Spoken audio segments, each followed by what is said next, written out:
Hello students, good morning.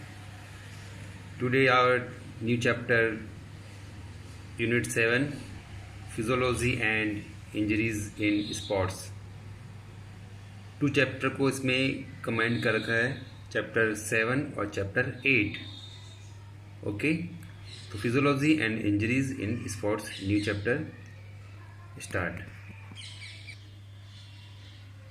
First हमें पता होना चाहिए फिजियोलॉजी का मतलब क्या होता है, मीनिंग क्या होता है. तो फिजियोलॉजी क्यों इसमें कमेंट कर रखा है. फिजियोलॉजी फिजिक्स से रिलेटेड है, तो बॉडीज में स्पोर्ट्स फिजियोलॉजी को कमेंट कर रखा है इसमें. तो क्या होता है, sports physiology is the study of the long and short term effect of training and body condition of athletes. यानी कि इसमें बताया गया कि इसमें एक्सरसाइज का जो है इफ़ेक्ट है वो लॉन्ग टर्म और शॉर्ट टर्म का क्या स्पोर्ट्स इसका इफ़ेक्ट होता है एक्सरसाइज का. इसमें स्पोर्ट्स की फिजियोलॉजी के अंदर क्या होती है, स्टडी होती है. ओके, जो भी इफ़ेक्ट होता है बॉडी का वो इसका इसमें स्टडी की जाती है. दूसरी हम बात करते हैं इसकी डेफिनेशन की. तो it is the study of how exercise और short activity altered the functions of structures of our body, कि किस प्रकार से एक्सरसाइज का एक्टिविटी का हमारे फंक्शनल बॉडी फंक्शनल्स स्ट्रक्चर्स पे बॉडी पर क्या इफेक्ट पड़ता है. तो इसमें इसकी स्टडी की जाती है. तो बॉडी के जो भी मूवमेंट्स होते हैं, हमारे स्ट्रक्चर्स में फंक्शंस के जो भी मूवमेंट होते हैं उसकी स्टडी फिजियोलॉजी में की जाती है. तो इसके क्या इफ़ेक्ट होते हैं इसके जो वो सारा जो है स्पोर्ट्स फिजियोलॉजी के अंदर हम स्टडी करेंगे. ओके, फर्स्ट पॉइंट जो हमारे पास में है वो है physiological factor determining the components of physical fitness. हम जो है फिजिकली साइकोलॉजिकल फैक्टर जो हैं पढ़ेंगे इसमें. सबसे पहले जो इसमें जो फैक्टर्स जो आ रहे हैं कंपोनेंट्स फिजिकल के, वो हैं strength, second speed, third endurance और फोर फ्लेक्सिबिलिटी. ओके, तो सबसे पहला जो है वो है physiological factor determining strength. Strength का नाम आते ही बॉडी के अंदर, बॉडी में जो है हमारे पावर का जो है इसमें इसकी कंबाइंड होती है कि कितना पावर बॉडी में, कितनी हमारी इसमें पावर है, शक्ति है बॉडी में, वो मेज़र होती है. फर्स्ट जो इंडिविजुअल जो स्टार्टेड जो फर्स्ट है size of the muscles. The strength of the muscles largely depend upon the size of the muscles. It is a well-known fact that bigger and larger muscles can process more force. The force produced by the same size of muscles in males and females is approximately same, but males are found to be stronger because they have larger bigger muscles. मतलब जो है girls mails females से combined करते हैं तो उसके उससे जो है कंबाइंड करते हैं तो मेल्स के जो हैं मसल्स साइज जो होते हैं बड़े होते हैं, बिगर होते हैं और स्ट्रोंगर होते हैं. बिकॉज जो वुमेन्स के मसल्स होते हैं वो साइज़ में छोटे भी होते हैं और सेंसिटिव भी ज़्यादा होते हैं वो. तो जो है मेन के जो मसल्स हैं स्ट्रॉन्गर होते हैं, वो ज़्यादा हेवी वेट उठा सकते हैं, हेवी वेट ट्रेनिंग एक्सरसाइज कर सकते हैं. तो जो हैं साइज़ और मसल्स जो हैं वुमेन्स के अकॉर्डिंग मेंस के स्ट्रॉन्ग और पावरफुल होते हैं. ओके,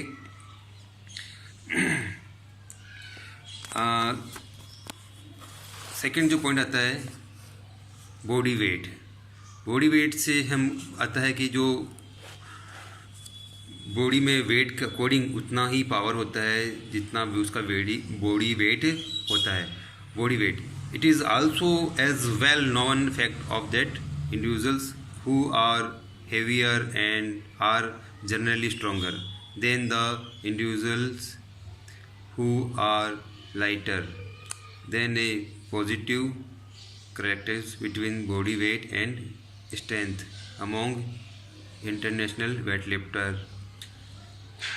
ओके, जितना उनका वेट होगा, जितने, जैसे हम एक करते हैं पिलर की बात, एक स्टिक होती है और एक बड़ा पिलर होता है। तो पिलर जो होता है स्ट्रांग होता है, उसका वेट हेवी होता है और वो बिगर होता है, तो उसको हमको हिलाने में प्रॉब्लम आती है। लेकिन एक स्टिक होती है, उसको हम हिला सकते हैं इजी वे में, क्योंकि वो बहुत पतली होती है और दोनों को कंबाइन किया जाता है। तो जो विगर वेट, जो जिसका वेट ज़्यादा हेवी होता है, वो स्ट्रॉन्गर और हेवी होता है। तो जैसे इसमें वेट लिफ्टर की बात करते हैं, जो इंटरनेशनल वेट लिफ्टर होते हैं वो बहुत ही पावरफुल और स्ट्रॉन्ग होते हैं। कंबाइंड जिससे करते हैं, जो बिल्कुल पतला और बिल्कुल जो है लाइटर वेट होता है उसका, वो बिल्कुल वीक होता है। मतलब इतना वेट पावरफुल नहीं होता है जितना जो इंटरनेशनल वेट लिफ्टर होते हैं। तो बॉडी वेट का जो इफेक्ट होता है वो स्ट्रेंथ के अकॉर्डिंग हेवी होता है। ओके, थर्ड पॉइंट आता है मसल्स कंपोजिशंस। मसल्स कंपोजिशंस को भी हम 2 पार्ट में इसको डिवाइड कर रखा है। एक होता है फास्ट फाइबर, जिसको हम बोलते हैं वाइट फाइबर, ओके, और एक होता है स्लो ट्वाइस फाइबर, उसको हम बोलते हैं रेड फाइबर्स। तो फास्ट फाइबर्स का जो है, जो वर्क होता है वो बहुत ही फास्ट होता है, और जो स्लो होता है उसका फाइबर, रेड फाइबर्स का होता है, वो स्लो होता है।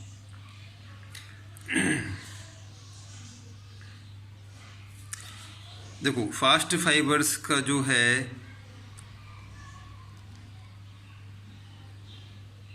फाइबर्स का जो कैपेबल जो है कॉन्ट्रैक्ट है वो फास्ट होता है।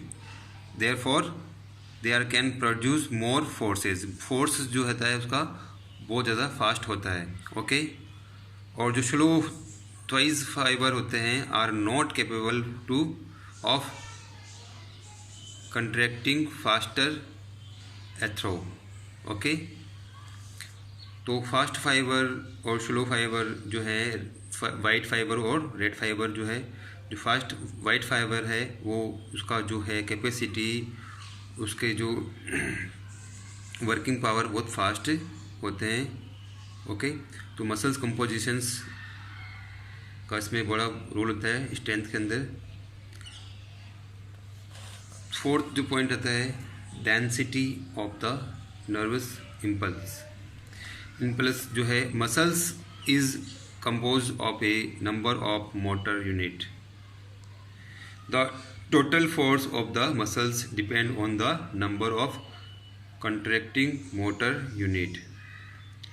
Whenever a stronger nerve pulse for central nervous system exerts more number of motor unit, the muscles will contract more strongly, or it can be said that the muscles will produce more force or strength.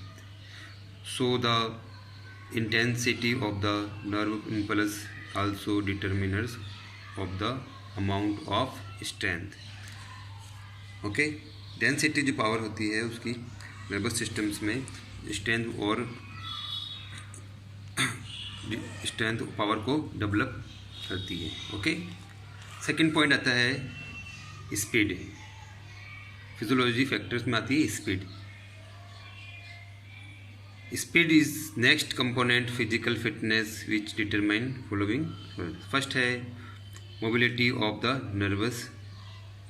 nervous systems. Our muscles contract and relax at the maximum positive speed and seen in sprinting events. These rapid contractions and relaxations of muscles is made possible by rapid excitations and inhibitions of the contract motor centers. This is called the mobility of the nervous system. The nervous systems can maintain these rapid excitations and inhibitions only for a few seconds.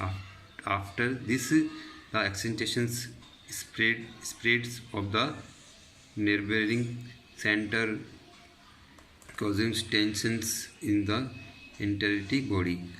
Okay, तो जो है nervous systems को boost करने में, power बनाने में, जो एक्सेंटेशंस इनहेंसेशन rapid जो मिलता है बॉडी के अंदर, वो मसल्स के अंदर, वो मोबिलिटी एंड नर्वस सिस्टम्स के द्वारा मिलता है। तो इसमें जो है स्पीड जो है बहुत ही बॉडी के जो है वो रखती है, इम्पोर्टेंस रखती है इसमें। ये एक जेनेटिक फैक्टर भी स्पीड जो है एंड्योरेंस पावर के द्वारा ये होता है। सेकंड आता है मसल्स कंपोजिशंस। स्पीड का जो है muscles and greater percentage of fact twice fibre contact with more speed it in compositions muscles and lower percentage of fast fibre twice fiber. In fact, the muscles compositions is generally determined and cannot be changed by training. Different muscles of body have different percentage of the fact twice fiber. तो ये बताएगा किस प्रकार से speed का जो है fibres muscles के द्वारा जो है वाइट फाइबर और रेड फाइबर के द्वारा जो है वाइट फाइबर का जो वर्क होता है वो बहुत ही फास्टली होता है। इसमें स्पीड भी इसमें एक्सप्लोजिव होता है। दूसरा है एक्सप्लोजिव स्ट्रेंथ। स्पीड का जो है explosive strength same to same वैसे होगा जैसे एग्जांपल जो है बॉक्सर है जो किस प्रकार से क्विकली एक पंच के द्वारा अपना जो स्ट्रेंथ पावर जो है यूज़ करते हैं। तो इसमें जो है मूवमेंट है, एक्सप्लोजिव मूवमेंट है, एक्सप्लोजिव स्ट्रेंथ है, वो इसमें यूज़ होती है। ओके, कोऑर्डिनेशंस भी। दूसरा था फ्लेक्सिबिलिटी। स्पीड के अंदर फ्लेक्सिबिलिटी जो है बहुत ही इम्पोर्टेंट रखती है। Flexibility also determine the speed of a certain extent. In fact, good flexibility allows maximum range of movement without much internal resistance. Flexibility also enables complete unit sections of explosive strength. Okay, biomechanical second point है biochemical reserves and metabolical power. इसमें है ATP और CP। For maximum speed perform the muscles require more amount of energy at a very high rate of consumptions. For this purpose, the phosphogen adenosines triphosphate and creatine phosphorate to CP stored in the muscles should be enough. If ATP and CP store is less in connecting muscles, is the muscles contraction due to insufficient energy supply becomes slow after a short time. यानी जो है ATP और CPT जो है हमारे muscles को क्या करती है, बूस्ट करती है, पावरफुल बनाती है, एनर्जी प्रोवाइड करवाती है। तो इनकी जो है कंटिन्यूटी इसमें बराबर होना चाहिए ATP और CP की। ओके, तो ये बॉडी को स्पीड और पावर एनर्जी प्रोवाइड करवाती है। ओके, आज तक पढ़ेंगे, उसके बाद में जो हमारा पॉइंट होगा लास्ट दूसरा पॉइंट होगा physical factor of endurance. Endurance पहले हमने पढ़ा था स्ट्रेंथ, फिर स्पीड, अब जो नेक्स्ट पॉइंट होगा हमारा एंड्योरेंस। ओके, आज इतना ही पढ़ेंगे। Take care, safe, stay your home. Okay, bye.